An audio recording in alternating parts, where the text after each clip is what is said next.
ओम अज्ञानतिमिरन्धस्य ज्ञानाञ्जनशलाकया चक्षुर्मिलितं येन तस्मै श्रीगुरवे नमः। श्रीचैतन्यमनोभीष्टं स्थापितं येन भूतले स्वयं रूपा कदा मह्यं ददाति स्वपदान्तिकं। वन्देऽहं श्रीगुरून् श्रीयुतापदकमलं श्रीगुरून् वैष्णवांश्च श्रीरूपं साग्रजातं सगण रघुनाथान्वितं तं सजीवं साद्वैतं सावधूतं परिजनसहितं कृष्णचैतन्यदेवं श्रीराधा कृष्णपादान् सगण ललिता श्रीविशाखान्वितांश्च। हे कृष्ण करुणा सिन्धु दीनबन्धो जगत्पते गोपेश गोपिका कान्त राधा कान्त नमोस्तुते। तप्त काञ्चन गौरांगी राधे वृन्दावनेश्वरी वृषभानुसुते देवी प्रणमामि हरिप्रिये। वाञ्छाकल्पतरुभ्यश्च कृपा सिन्धुभ्यैव च पतितानां पावनेभ्यो वैष्णवेभ्यो नमो नमः। जय श्री कृष्ण चैतन्य प्रभु नित्यानंद श्री अद्वैत गदाधर श्रीवासादि गौर भक्तवृंद। हरे Krishna Krishna Krishna Hare Hare Hare Ram Ram Ram Hare Hare. So we'll continue our reading from Canto 2, Chapter 9, Sloka number 9. Right? Tasmai swalokam bhagavan sabhajitah sandarshayam asha param na yat param vyapeta sanklesha vimoha sadvasam swadvishtva bir purushar adishtutam. Okay.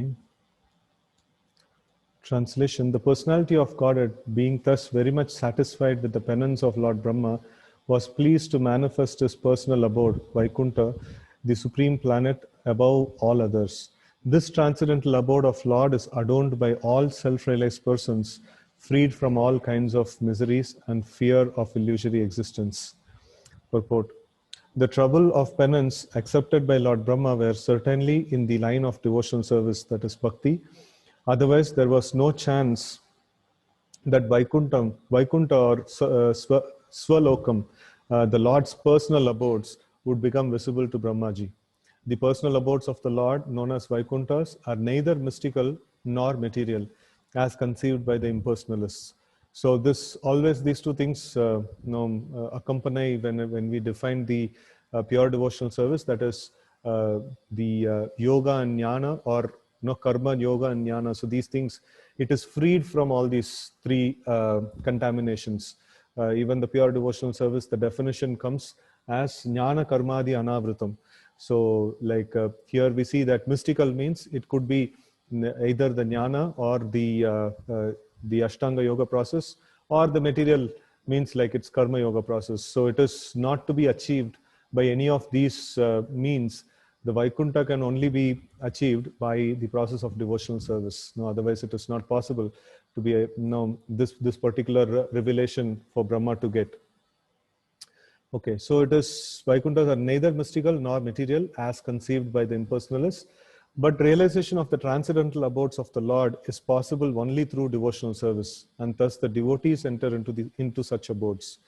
There is undoubtedly trouble in executing penance, but the trouble accepted in executing Bhakti Yoga is transcendental happiness from the very beginning, whereas the trouble of penance in other processes of self-realization, that is jnana, dhyana, yoga, and etc., without any Vaikuntha realization, ends in trouble only and nothing more. So this is very clearly mentioned in the 12th chapter of Bhagavad Gita, that kleshodikatarastesham avyakta shakta chetasam avyakta hi gatir dukkam dehavabdiravapyate.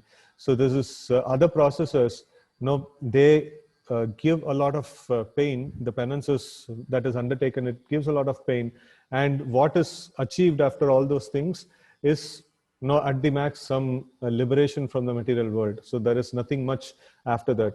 So liberation from material world is just to escape from the miseries that is happening here, but then they are not going to enter into the spiritual world, or they are not going to get a permanent shelter. So sometimes Srila Prabhupada used to say that even within the material world, people try to go to different planets and things like that. So why are they coming back? Because they are not getting permanent shelter.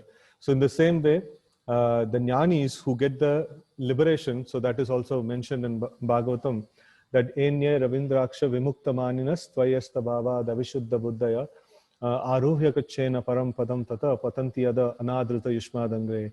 So that means even the persons who are getting liberated, getting out of this material world, because they are not getting the shelter at the lotus feet of the Supreme Lord, so they have to again fall down. So they cannot, it is not a safe place for them, or it's not a permanent place for them to settle on.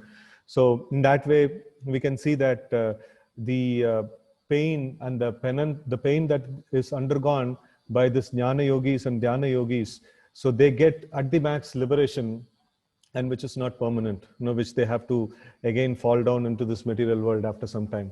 So because they are not getting the shelter at the lotus feet of the Lord. So here it is nicely put that but the trouble accepted in executing bhakti yoga is transcendental happiness from very beginning. It's the one time Srila Prabhupada was asked in an interview that what if you're doing this Krishna bhajan and things like that, what if you understand Krishna is not there, spiritual world is not there? So then Prabhupada said that there is, even now we are having so much of a nice time, so we offer first class food to the Lord, and then we take prasad, so like we get first class food, and we have chanting and dancing and like association of nice nice devotees and things like that. So all these things is very wonderful. So we have lived a life of we have lived a nice life. So even if we don't have Krishna, it is not a problem. But what if Krishna is there and spiritual world is there, or hell is there and things like that? So you will have to be in trouble. So in that way, like the other processes of realization, so there is a lot of penances there, but for a temporary result. That's the main problem.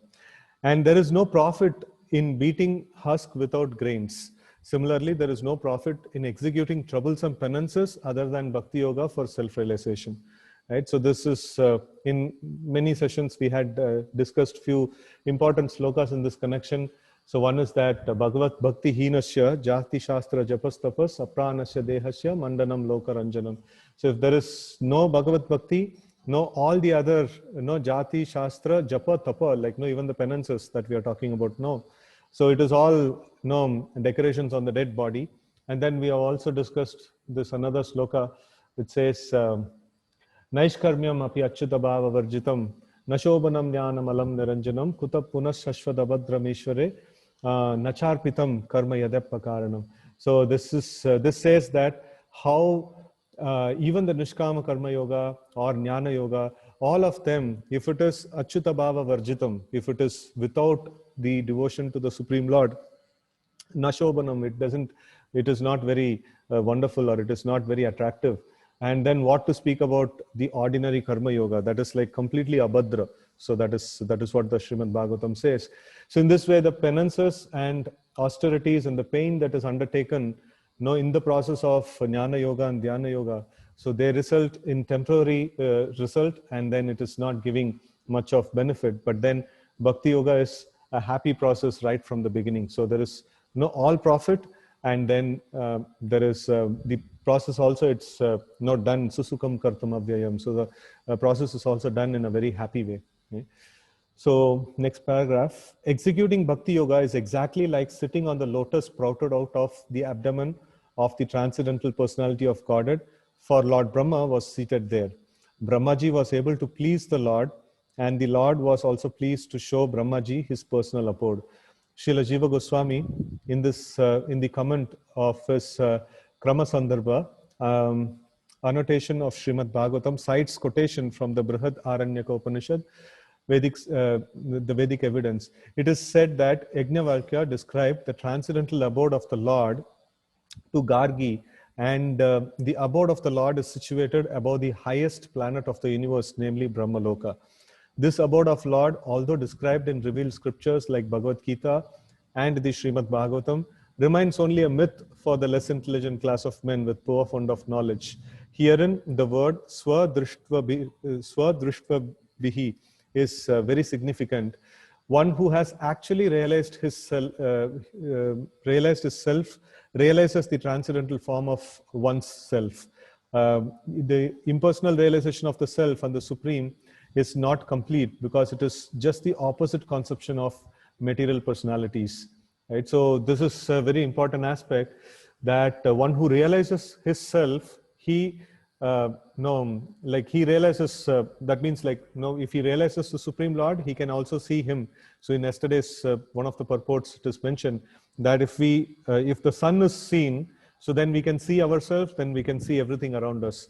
In the same way, if we can realize the Supreme Self, no, Supreme Lord, then we can realize one's own form, no, realize everything that is there around and things like that. So here it is mentioned, self-realization means to see one's transcendental form, one's own transcendental form. So that is real self-realization. And the next line, it says, the impersonal realization of the self and the supreme is not complete because it is just an opposite conception of material personalities. So the impersonalists, they think that this world, everything is painful. That means liberation means what? No, we should not have body, we should not have all these interactions and things like that and all. So whatever is there in this world, we have to just completely negate everything, and that is the spiritual state. No, that's what they think. But then, by definition, negation of a particular thing will result in an opposite counterpart of the same particular object. So the negation of a material thing will also be material only. No, it cannot by chance, it cannot just go into the spiritual realm. So in the same way, like the impersonalists, they cannot just by negating material things, they cannot arrive at what is spiritual. Spiritual is a completely different plane altogether. So it cannot just come about by negating any material things. No, the spiritual consciousness or spiritual entities are cannot be derived through any material means. No, it has its spiritual origin, and it doesn't have its material origin. So if I can negate the material things and bring about spiritual things, then that means spiritual things also have material origin. So that is completely against the definition. So the impersonalist, they just have a conception of liberation wherein the opposite of everything material is the state of liberation. So they have really not figured out what is the spiritual existence. And that's where the previous line Prabhupada is writing. One who has actually realized his self realizes the transcendental form of oneself. So no, if we are able to see ourselves as a in the spiritual body, then we have realized ourselves. And if we are just seeing ourselves as a light, as the impersonalist is thinking, so then we have not really seen. No, we have a lot of a gap is there. So the personality of Godhead and the personalities of devotees of the Lord are all transcendental. They do not have material bodies. The material body is overcast with 5 kinds of miserable conditions, namely ignorance, material conception, attachment, hatred, and absorption. As long as one is overwhelmed by these 5 kinds of material miseries, there is no question of entering into Vaikuntha Lokas. The impersonal conception of oneself is just the negation of material personality and is far from positive existence of personal form. The personal forms of the transcendental abode will be explained in the following verses. Brahmaji also described the highest planet of the Vaikuntha Loka as Goloka Vrindavan, and where the Lord resides as a cowherd boy, keeping transcendental Surabhi cows, and surrounded by hundreds and thousands of goddesses of fortune. So Srila Prabhupada is quoting here from Brahma Samhita, Chintamani Prakara Sadmashu Kalpa Vriksha, Laksha Vrate Shisharabi Rabipalayantam, Lakshmi Sahasra Satasam Brahma Sevyamanam, Govindamadi Purusham Tamaham Bhajami. So Brahma Samhita 529.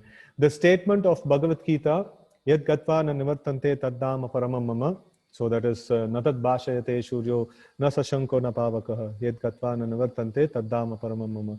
So is also confirmed here with Param means transcendental Brahman. Therefore, the abode of Lord is also Brahman, non-different from the Supreme Personality of Godhead. So this we had discussed in one of the previous sessions. What is called as Brahman? Anything that is there in connection with the Lord is called Brahman. So in stricter sense, we say Brahman means that which is spirit. No, that is Brahman. And then Para Brahman means the Supreme Lord, the personality of Godhead. And Jiva Brahman means the living entities. And we also see other forms of Brahman that is mentioned in the scriptures. Dravya Brahma is like the water, or Ganges water. And then we also saw about the aspect of this Mahat Brahman, so the material universe. No, it's because it has connection. It's an external energy of the Lord, so it is also called as Brahman. And then we have seen about the Shabda Brahman. Shabda Brahman means the Vedic body of literatures and knowledge, the sound vibration, the Vedic sound vibration. Then we also saw that our Mahaprasadam prayers that we sing, Mahaprasade Govinde Nama Brahmani Vaishnave Swalpa Punyavatam Rajan Vishwasanai Vajayate. So that means Mahaprasad, and then Govinda, the Supreme Lord, and then Nama Brahma means the holy name, and then the Vaishnava. So these four things, one who has very Swalpa Punyavatam Rajan, one who has very, very little punya, he will not have the faith in these, he will not get the faith in these four elements, that is there. So in this way, the Brahman, the word is used in many places. In stricter sense, it is called as anything that is spiritual is called as Brahman. And if we see, everything that is there is just an energy of the Lord. The material world is energy of the Lord. We, the living entities, are energy of the Lord. So in total creation, what exists is Lord and his energies, that's all. So everything that exists is in one sense Brahman, because everything has its connection to the Lord. Nothing can exist without connection to the Lord. So in that way, everything is Brahman. So that's why the Vedanta Sutra says, Sarvam Kala Vidam Brahma. So, but then here it specifically mentioned Param, that means the Supreme Brahman. Supreme Brahman is the Supreme Lord. Therefore, here it's mentioned, therefore the abode of the Lord is also Brahman, because it has tight connection with the Lord. And it is also internal energy of the Lord. Definitely it can be called Brahman. And non-different from the Supreme Personality of Godhead. Yeah, so this is also very important aspect. The Lord and his energies are non-different. Simultaneously non-different and different also. So the Lord and the energies are non-different. And if we see, it's just like the fire and its energies. Fire has its energies, that is heat and light. So we cannot separate heat and light from fire. So heat and light will always be there with fire. So in the same way, the Lord and his energies cannot be separated. So the material world is also energy of the Lord, but sometimes we can actually denote the material world to also be called as Brahman. So, but then more specifically, the Supreme Lord's personal abode is, it is more importantly like identified with the Lord. So we, when we sing the Guru Ashtakam, we say that Shakshad Haritvena Samashta Shastra. So the spiritual master is seen as Sakshad Hari, so as good as the Supreme Lord. So there are certain things for a devotee, he sees in toto with the Supreme Lord. So what is that? What are those entities? The Supreme Lord himself, obviously, and his holy name. So that is also that is also literally the Lord himself. And then the holy abode of the Lord, the spiritual master, the Vaishnavas, and these things which are very, very tightly coupled with the Lord in devotional service. Those things are as good as taken as Lord. It is not that, we serve the Vaishnavas, because they are connected to the Lord and something like that. When we serve the Vaishnavas, we know that, I am serving the Supreme Lord. When we serve the spiritual master, we know that I am serving Supreme Lord. When we serving the Dham of the Lord, we know that we are directly serving the Supreme Lord. And when we hear the narrations about the Supreme Lord, we know that we are directly serving the Supreme Lord. It is not that it is a sound vibration which is describing about the Supreme Lord. No, this is directly the Supreme Lord. So that is how we should actually perceive.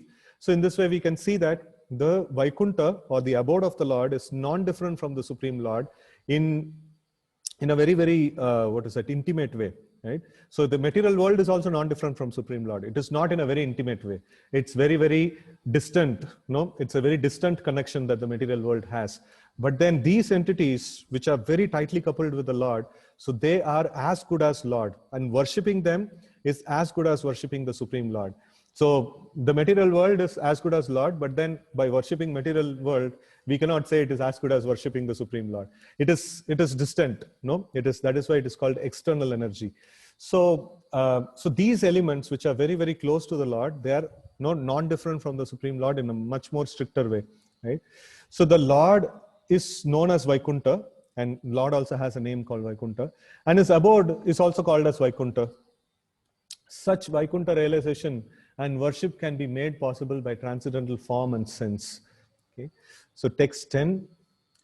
Pravartate yatra rajastamo tamastayo sattvam cha mishram na cha kala vikrama na yatra maya kimupa utapare harer anuvrata yatra surasurarchitah. In that personal abode of the Lord, the material mode of ignorance and passion do not prevail, nor is there any of their influence in goodness. There is no predominance of the influence of time. So what to speak of the illusory external energy? It cannot enter that region. Without discrimination, both the demigods and the demons worship the Lord as devotees. Right? So this is a very important, this one. We see that the spiritual world is described as a place that cannot be touched by the modes of ignorance and passion. What to speak of modes of ignorance and passion? Even goodness, the mode of goodness doesn't have its influence there. The spiritual world is conducted by a different mode, which is called Vishuddha Sattva, which is called purified goodness. The material mode of goodness also is absent over there. So the three modes of nature is literally absent over there. So in fact, in the Bhagavatam first canto itself, this shloka comes, Tada rajas tamo bhava kamalobhadayaschaye chetayete rana viddam stitam sattve prasiddhati. So a person who is doing nityam bhagavata sevaya, that is nashtaprayeshu abhadreshu nityam bhagavata sevaya bhagavatir uttama shloke bhaktir bhavati naishtiki. So one who is doing nityam bhagavata sevaya, all that is troublesome to heart is almost completely removed. And the next step is Tada Rajas Tamo Bhava Kamalobhadayaschaye Chetayete Rana Viddam Stitam Sattve Prasiddhati. The influence of modes of ignorance and passion completely subsides. So in such a person, and that is the symptom of a person who's in touch with the Lord in the material world, where the three modes of nature is fully active. Even for him, because he is in touch with the Supreme Lord, every day he is listening to Bhagavatam, he is culturing himself in the platform of Bhagavatam. So then he becomes completely freed from mode of ignorance and passion. Then what to speak of that place where the Supreme Lord resides? There is not even a chance of entrance for these modes of ignorance and passion. Right? And then the next aspect is there is no predominance of influence of time. So here in the material world, the time dictates everything. The time moves everything, and we just have to surrender to the time. And in the spiritual world, the Lord is the master. The time is not the master. So if the Lord wants nighttime, so it will come. And if the Lord wants summer or winter or whatever it is, whichever ritu he wants, like it will all appear. Whatever he wants, that will all appear over there. So in that way, the time is subordinate. Time doesn't have any predominance over there. So what to speak of illusory external energy? The material nature cannot enter the spiritual world. It cannot enter that region. Without discrimination, both the demigods and demons worship the Lord as devotees. So this is, it is beyond, the Lord is completely beyond the material realm. That's what it means. Purport: the kingdom of God, or the atmosphere of Vaikuntha nature, which is called Tripada Vibhuti, is 3 times bigger than material universes, and is described here as also in Bhagavad Gita in a nutshell. This universe, containing billions of stars and planets, is one of the billions of such universes clustered together within the compass of Mahatattva. So Mahatattva is the sum total of material energy, and the sum total of material energy is called as Ekapada Vibhuti. That means 1/4 of the opulence of the Lord, or energy of the Lord. And the spiritual world is called the Tripada Vibhuti, like the 3/4 of the total creation. And Prabhupada is mentioning that this universe, what we are seeing, we are just there in one planet. And this whole universe is just but one of billions of universes which is there in the Mahatattva. And total Mahatattva is just 1/4 of the entire creation. So this is like we are very, very small in that sense.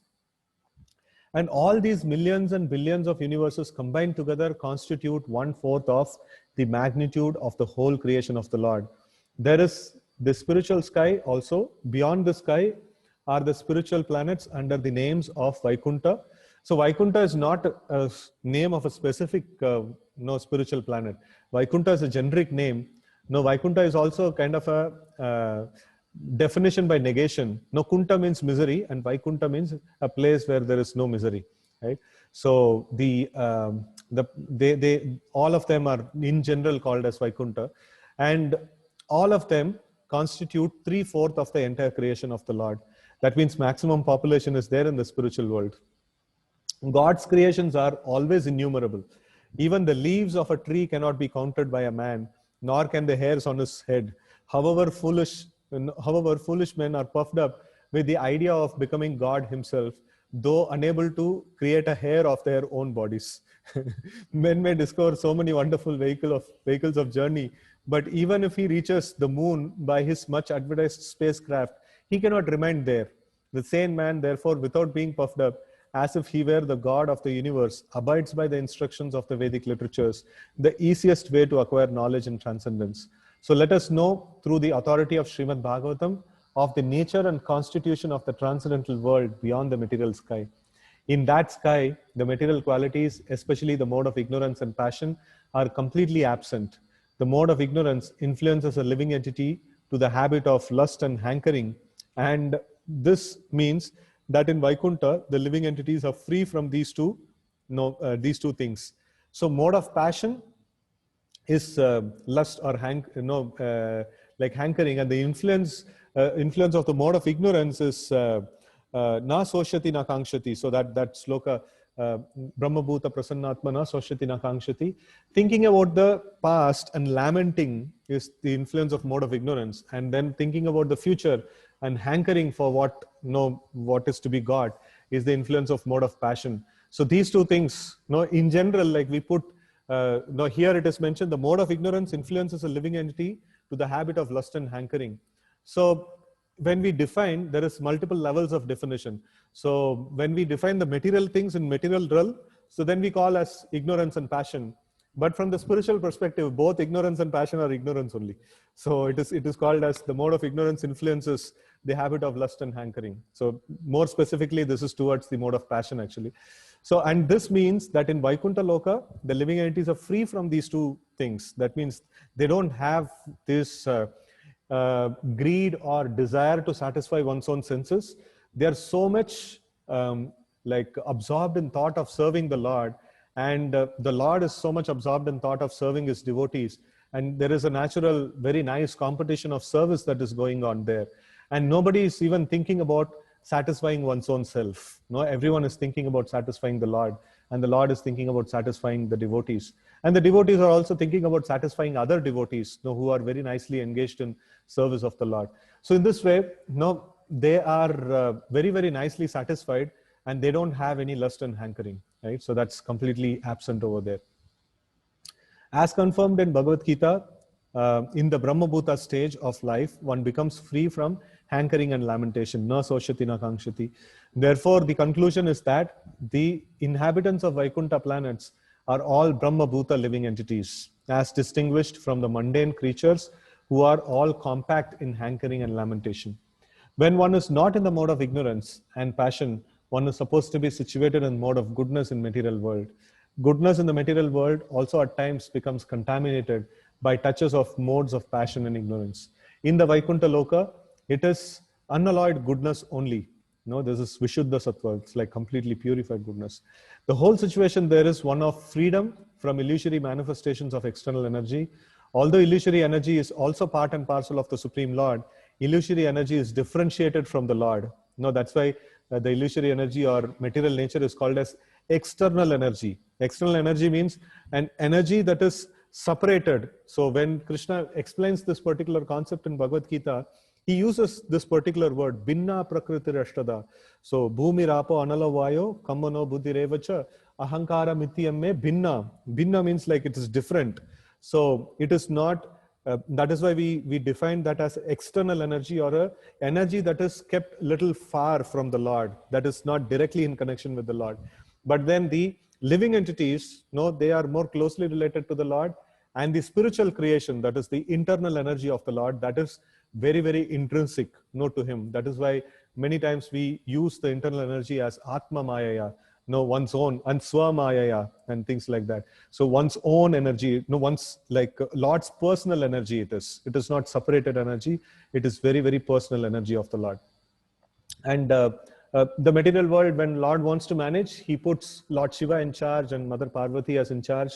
He doesn't directly come and deal with the material affairs. So, and he's only there in the heart of the living entities. And that too, for the sake of the spirit souls who are there. He doesn't have anything to do with the material world. No, it is just his energy, and his energy is there, and it has been delegated, completely delegated. So Lord doesn't do anything in the material realm. So he only acts on the spiritual plane. So although illusory energy is also part and parcel of the Supreme Lord, illusory energy is differentiated from the Lord, as we had mentioned, Binna Prakriti.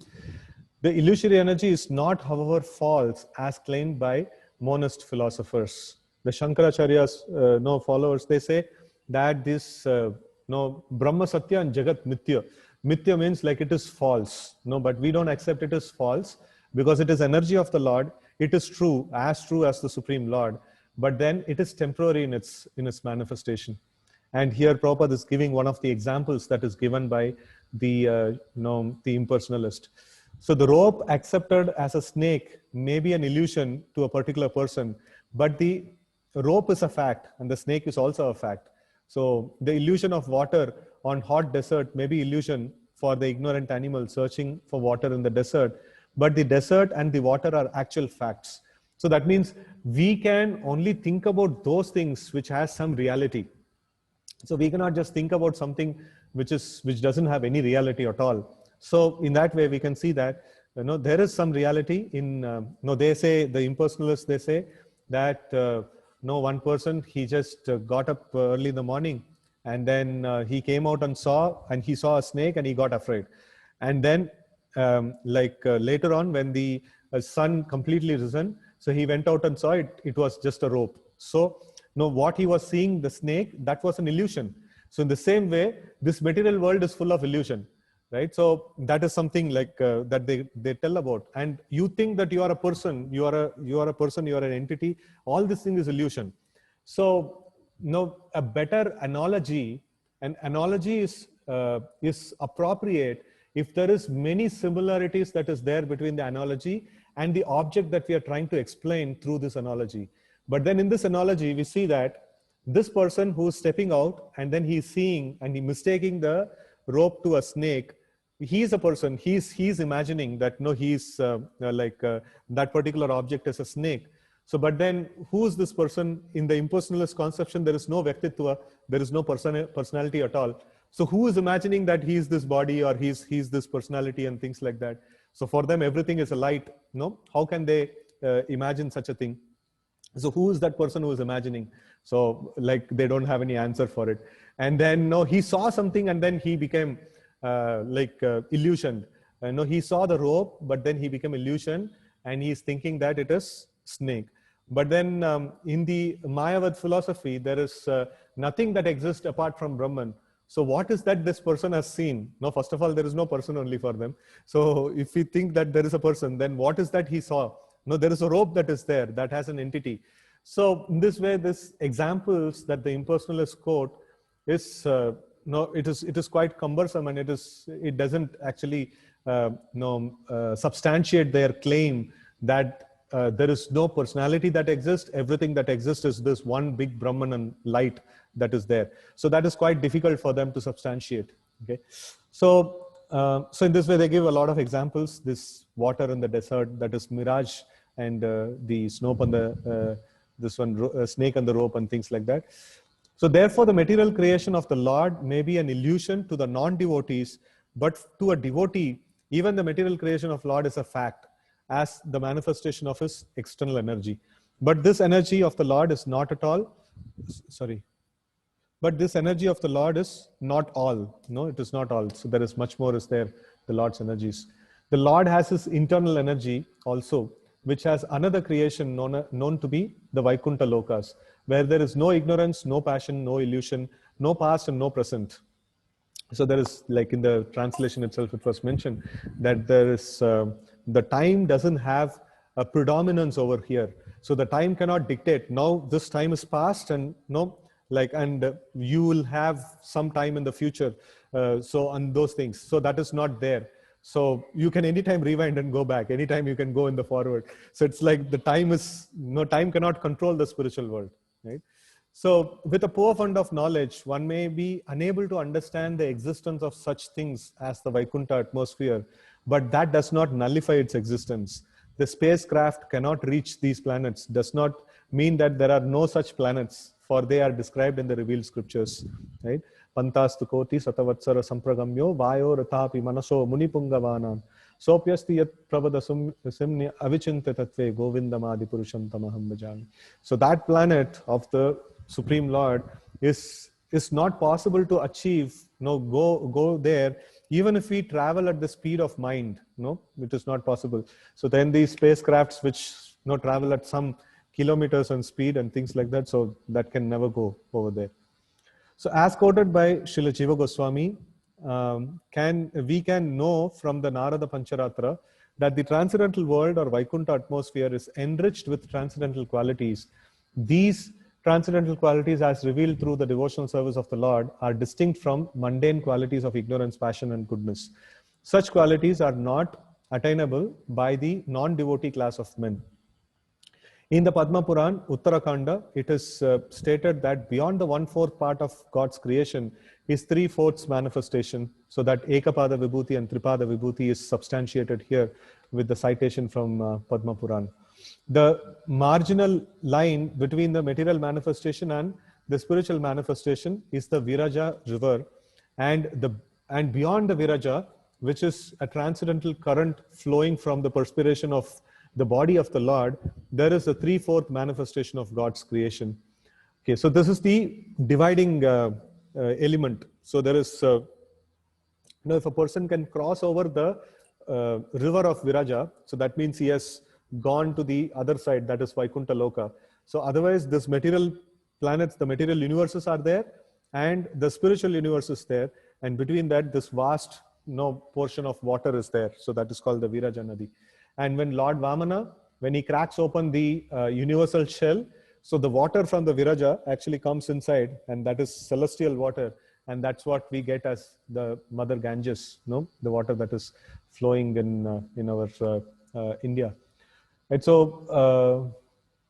okay, the river beyond the Viraja, which is a transcendental current flowing from the perspiration of this one. And there is 3/4 manifestation of God's creation.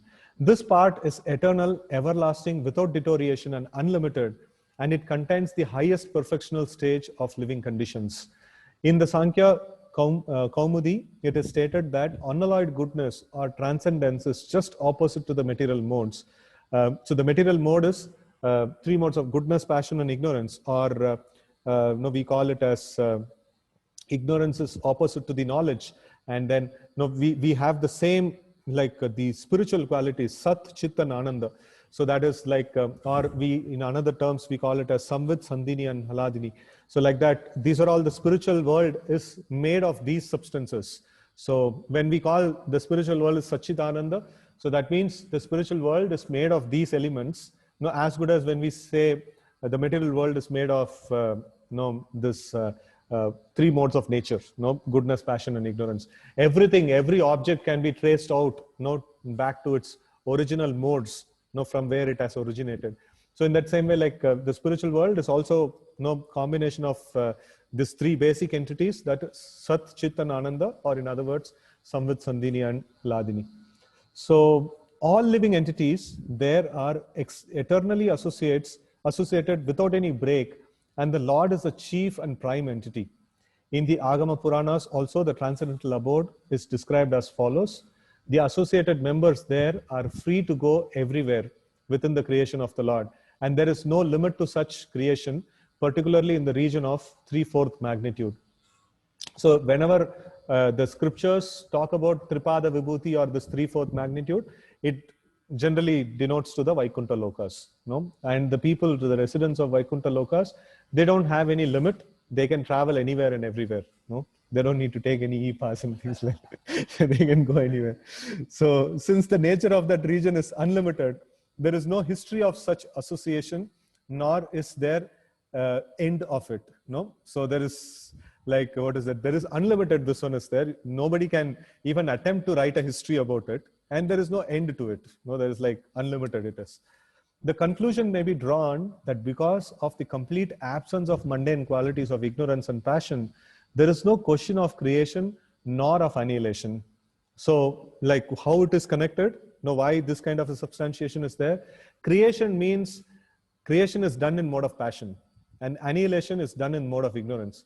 And if there is no question of mode of passion and ignorance, there is no question of creation and annihilation.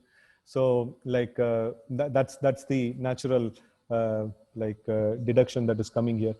In the material world, everything is created and everything is annihilated, and the duration of life between the creation and annihilation is temporary.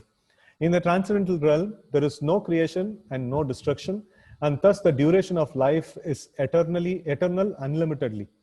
In other words, everything in the transcendental world is everlasting, full of knowledge and and bliss without deterioration. Since there is no deterioration, there is no past, present, and future in the estimation of time. So the time can only be seen by some kind of a movement or some kind of a deterioration that's happening, or some kind of a creation that's happening. So the time what the time has the effect in the material world. The Krishna mentions that Kalosmi Loka Kshayakrit Pravruta. So I am the time, the destroyer of everything in this world. So there is no destruction that's happening in the spiritual world. So time cannot be perceived only, right? So it is clearly stated in this verse that the influence of time is conspicuous by its absence. The whole material existence is manifested by action and reaction of elements which make the influence of time prominent in the matter of past, present, and future. There are no such actions and reactions of cause and effect there. So the cycle of birth, growth, existence, transformation, deterioration, and annihilation, these 6 material changes are not existent there, right? So if these transformations, the time can only be perceived by these transformations, and if the transformations are not there, then there is no question of time. If time is there, let it be there. Like, it doesn't have any significance to the reality over there, right? So it is unalloyed manifestation of the energy of the Lord without illusion, as experienced here in the material world. The whole Vaikuntha existence proclaims that everyone there is a follower of the Lord. The Lord is the chief leader there without any competition for leadership. And people in general are all followers of the Lord. It is confirmed in Vedas, therefore, that the Lord is the chief leader and all other living entities are subordinate to him. For only the Lord satisfies the needs of all other living entities. Nityo Nityanam, Chetanas Chetananam, Eko Bahunam Yavidadati Kaman. So he is the one supreme entity over there, right? So text 11. Shyama Vadhatha Satapatra Lochana Vishanga Vastraha Surucha Supeshasa Sarve Chaturbhava Unmishan Mani Unmishanmani Praveka Nishka Brana Baranas Suvarchasaha. The inhabitants of the Vaikuntha planets are described as having a glowing sky bluish complexion. Their eyes resembles lotus flowers. Their dress is of yellowish color, and their bodily features are very attractive. They are just the age of growing youths. They all have 4 hands. They are all nicely decorated with pearl necklaces, with ornamental medallions, and they all appear to be effulgent. So this is the nature of people in the Vaikuntha. So it is mentioned that the Lord is also mentioned as Nava Yavvanam. Nava Yavvanam, he's always ever fresh youth. And all the liberated souls in the Vaikuntha Loka, though they also look like only youths. They don't grow beyond 16 years of age. So that's the natural constitution of the spiritual world, right? Okay, purport. The inhabitants in Vaikuntha Loka are all personalities with spiritual bodily features, not to be found in the material world. We can find the descriptions in the revealed scriptures like Srimad Bhagavatam. Impersonal descriptions of transcendence in the scriptures indicate that the bodily features in Vaikuntha Loka are never to be seen in any part of the universe. As there are different bodily features in different places of a particular planet, or as there are different bodily features between bodies in the different planets, similarly, the bodily features of the inhabitants in Vaikuntha Loka are completely different from those in the material universe. For example, the 4 hands are distinct from the 2 hands in this world. Right? So like this, there is a lot of difference of bodily features. Text 12, Pravala Vaidurya Mrinala Varchasa Parishpruta Kundala Mauli Malinaha. Some of them are effulgent like coral and diamonds in complexion and have garlands on their heads, blooming like lotus flowers, and some wear earrings. Purport. There are some inhabitants who have attained the liberation of Sarupya or possessing bodily features like those of the personality of Godhead. The Vaidurya diamond is especially meant for personality of Godhead. But one who achieves liberation of bodily equality with the Lord is especially favored with such diamonds on his body. Right?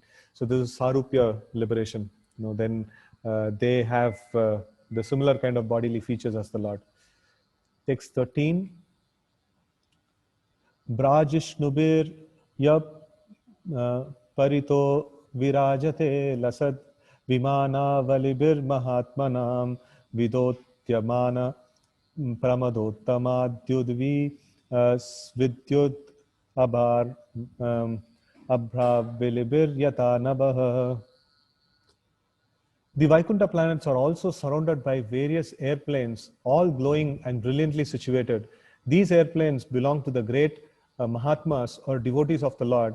The ladies are as beautiful as lightning because of their celestial complexion, and all these combined together appear just like the sky decorated with both clouds and lightning.